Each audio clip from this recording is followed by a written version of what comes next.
Well, have you ever been at a birthday party, or maybe you had little siblings, or you saw little kids or cousins or something, and you can see whose birthday it is, it's present time, you're getting ready to watch that kid open their presents. But have you ever seen a kid who's around watching who you can just tell is so jealous that it's not them who are receiving gifts?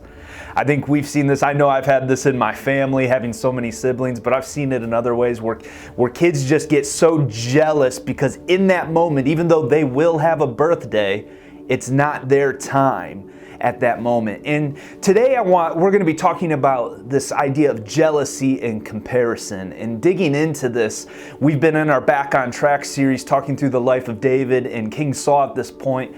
And so as we do that, we're going to be diving into 1 Samuel chapter 18. If you have a Bible, I'd encourage you to grab one, and maybe if you have some pen and paper nearby for some notes that maybe something sticks out to you. But here's kind of a thought I want to pose to you as we begin is that jealousy is often an outward expression of an inward sin. That when there is jealousy that takes place within our lives, when we become jealous, or let's go back to that story, the birthday party, where there's this idea that's like, man, I want it. They're coveting that moment. They're coveting, maybe it's the attention or the gifts themselves. But jealousy is that outward expression of something that is off on the inside. And we see this in a story as we've been looking at Saul and David's life and kind of this weird balance of transition. So at this point, we've talked about how David has been anointed as king because God withdrew his spirit and his power from Saul. Now know this, King Saul is still king at this time, and David is serving under him. But as Pastor Matt talked last week, we know the most famous story of David in where he killed Goliath as about a 15-year-old. And so we're going to pick up right here, right after that story. And just to kind of set it up for you, David kills Goliath. And you see that Saul calls him to him. He's like, who is this son? Who is his family? Like, hey, bring him here. I want to see the giant slayer. And they talked to him, and where David was just going to deliver food to his brothers, he ended up finding himself in service to Saul and went back to the palace with him. And so David finds himself in service to Saul, who he was going to eventually take over as king. And you see this here, that David finds some connection with Saul's son. And in the Bible, if you read in 1 Samuel 18, you see how Jonathan was his name, and David made this connection, that there was kind of like this bond. Even though they weren't blood brothers, there was this strong connection. And Jonathan even bestowed upon him royal honor of his sword and his robe, and all things that just meant, hey, I value you. I'm going to make a covenant with you because I love you so dearly. And so you see this kind of connection building right there with Saul's son. And David then just kept excelling in everything that Saul gave him to do. He ended up becoming a victor in war. He became somebody who God's presence went with him throughout that whole process. And David, through this time, knowing he's going to be king, served Saul well. And so they're coming back from battle. And we're going to pick up here in 1 Samuel chapter 18, verse 7, if you've got your Bibles. And there's kind of three observations I want to give to us today during our time. And it's this. It's three traps of jealousy that if we're not careful, we can fall into these traps. Here's the first one. The first trap is comparison. Let's jump into verse 7 here. It says this. Now, backstory. They're coming back from battle, and basically what happens is when they're victorious, it was common in that time, in that culture, that all the women, all the children, all the people would kind of come and create a parade because the victors of war had come back. And what happened was the women came out and they would dance and they would sing. And here's what verse 7 says. This was their song when they came back. Saul has killed his thousands, and David his 10,000s. I don't know about you, but have you ever had a friend or somebody who's just kind of like that one-upper? Like their mentality is like, hey, I stayed up till 3 o'clock. Oh yeah, well I stayed up till 4 last night. It's like, okay, good for you. Or have you ever had that friend that's like, man, I ate 20 chicken McNuggets, and you're trying to one-up them. Like that one-upper mentality. Now in this scenario, Saul, who was the king overall, was being one-upped in the eyes of the people. They were saying, hey, Saul, you killed thousands. Great job. But David killed your 10,000s. David outperformed you. And so there was this tension that took place where this comparison started to come into play for Saul. And he was like, man, if I don't watch out, they're going to want him to be king. Because at this time, Saul still didn't know the anointing that had been poured out on David. Remember, Samuel had kept that a secret. And so Saul's like, man, I got to watch out. So there's this comparison that starts to take place. And regardless of what the people said, know this, like from the story, regardless of what they were singing or saying, Saul was still the king. And David recognized this because David never was like, yeah, guess what? Hey, I killed your 10,000s. David served Saul with such a humility and a respect because he was honoring the person that God had put in that seat.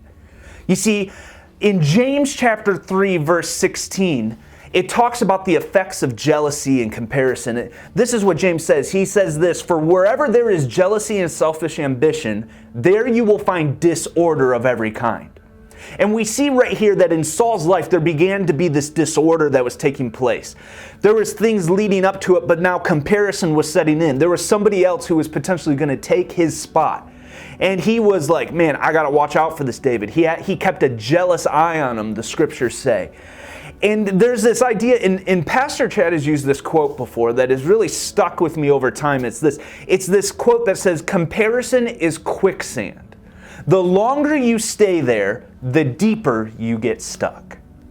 And I think that's so true because we can find ourselves looking at other people. You know, let's be real. We have been stuck in our homes a lot over the last year, so we've been on our phones and on our devices a lot more. How easy is it to fall into comparison of seeing what people are posting on Instagram or the TikToks or the followers they have or the things, even just looking at celebrities and be like, man, they got it all.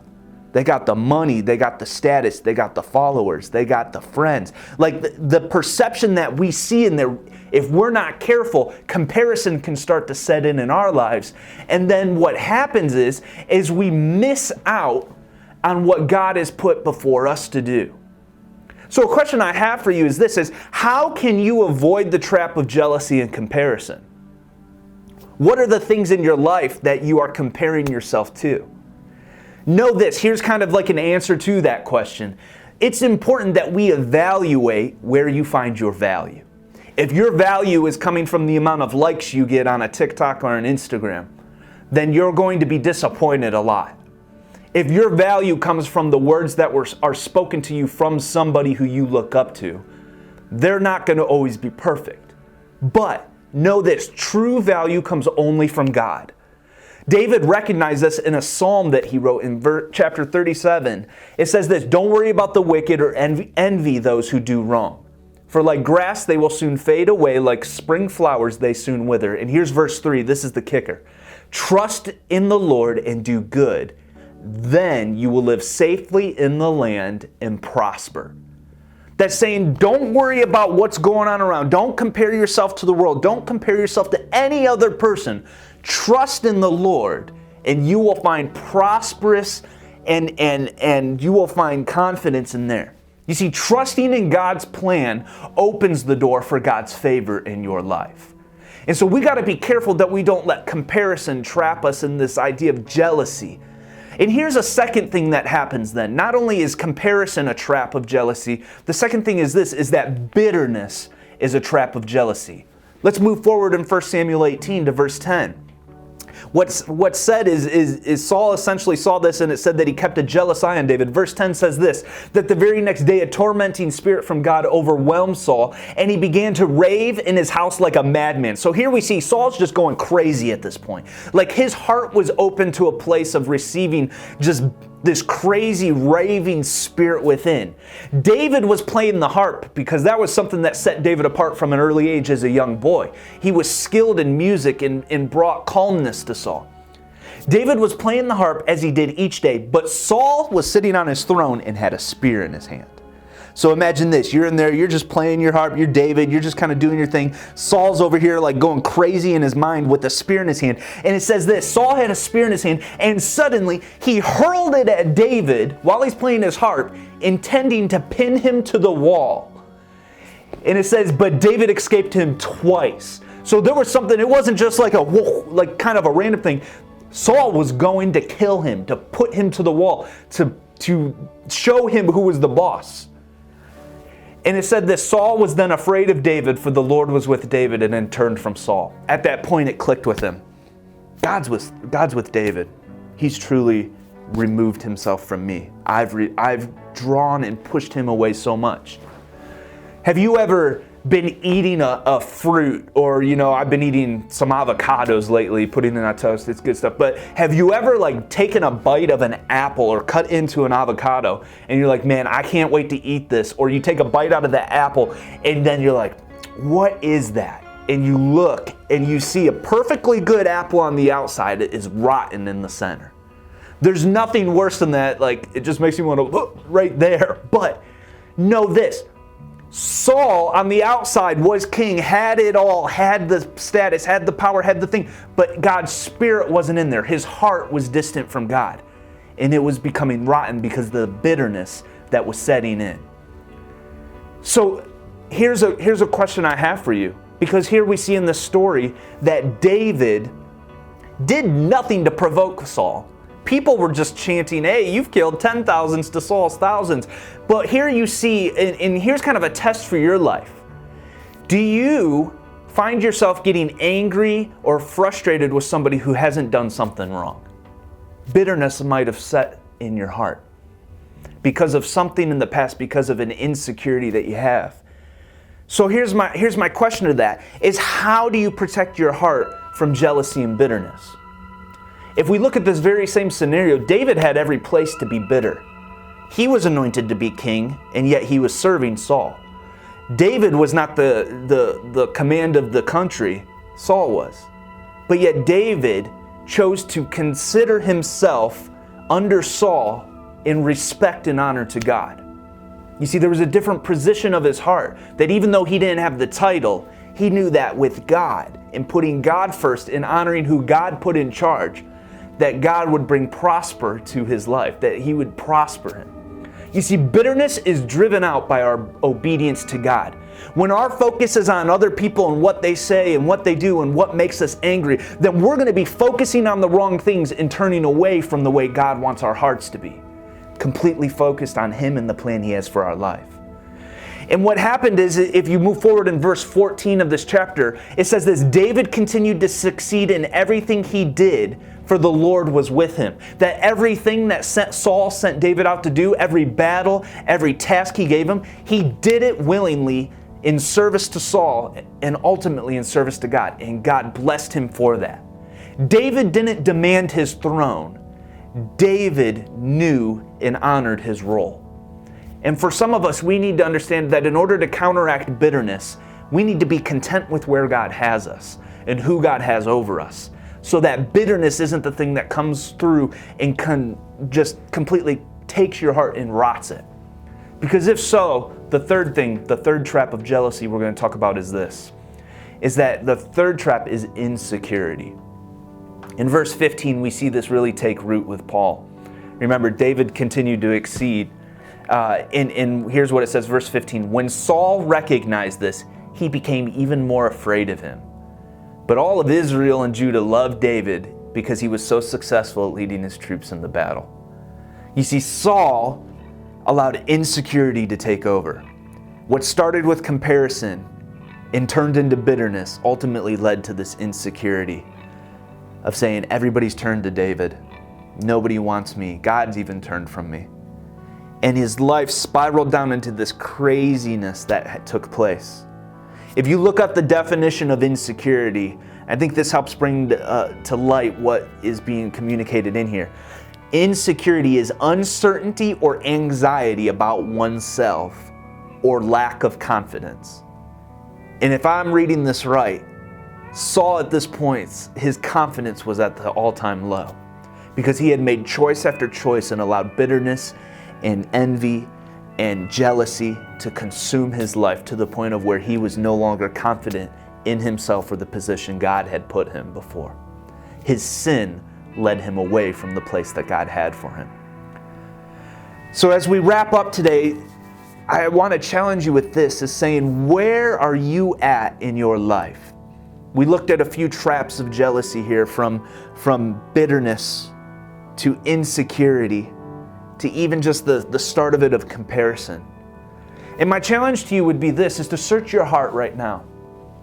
And where would you say you are struggling with that? Is social media or friends who are successful driving you to say, man, my life isn't as good, or I wish I had what they had? Has it gone to the point of where you're saying you were friends with them, or you say you're friends with them, but yet what they do just aggravates you for no reason? You're just bitter without explanation. Or have you gone to this point of saying, man, there's an insecurity that has just taken root in my heart, where I don't even have confidence that God has a purpose or a plan for me? This would be my challenge to you, and a reminder for you that God has a plan for your life. The choice then becomes on if you're going to follow it. If you're going to turn to God instead of to the world. If you're going to replace that bitterness with obedience to God. If you're going to allow your lack of confidence, your insecurity to be found in who God said and created you to be. So whatever it is, this is what I would encourage you to do. If you've got a pen, paper, your phone nearby, write this down. And here's my question. What is the trap that you have fallen into? And then write down after that, whether it's bitterness, whether it's insecurity, whether it's comparison, write down what is one thing you can do to start to move in a direction where you give that back to God. What is one step you can take right now, today, in order to start turning back to God and walking and getting back on track in your relationship and the plan He has for your life? Share that with somebody. Know that we're praying for you, and thanks for tuning in today.